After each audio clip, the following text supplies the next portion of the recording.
Hi, welcome to Thrive Personal Fitness. I'm Pamela Hernandez, your guide on the journey to health and fitness. And today I want to answer a great question that came to me via Twitter.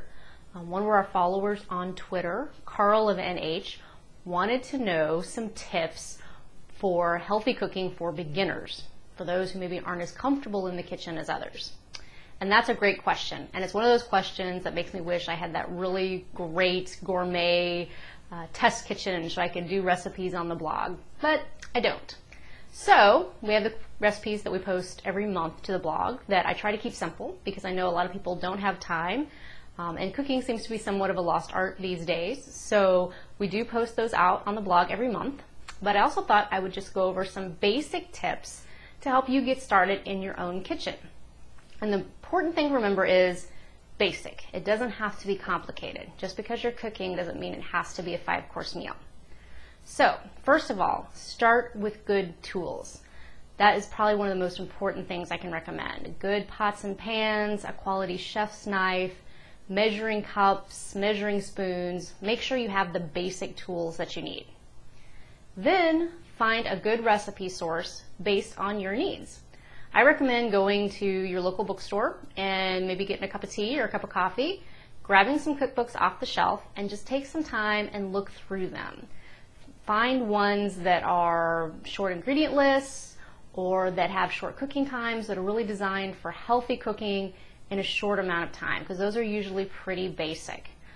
I like Clean Eating Magazine, one of my favorite places to get recipes, and you get new recipes every other month so you don't get into a food rut. I also like the 1001 Low Fat series of cookbooks. I have a vegetarian version, but they have one for you meat eaters out there as well. Both great sources of recipes that are ideal for the beginner. Take shortcuts if you need to. If you can, that's great. If you need to buy the pre-cooked frozen chicken breast, pre-chopped vegetables, pre-packaged in the individual serving, things like fruits that are natural or unsweetened applesauce, go ahead and take the shortcuts if you need to. That's okay. And then finally, like I said in the beginning, think basic. It doesn't have to be complicated. It can be as simple as some egg whites and vegetables for an omelet, or put them in a tortilla for a wrap for breakfast. Or it can be as simple as a wrap with peanut butter and bananas chopped up for another breakfast option. So it doesn't have to be a complicated affair. It's just something that you find the ingredients you like in a good, healthy, basic combination. So I hope that gives you some ideas and gets you pointed in the right direction. I love to answer questions from all of our fans and followers. So you can certainly email me if it's a longer question. Send it to ask@thrivepersonalfitness.com. Or you can do like Carl did. You can send it to us via Twitter. Become a follower of the show.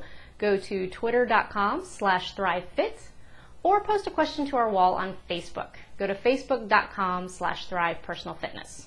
So thanks for joining us today. And remember, every journey starts with the first step. We'll talk again soon.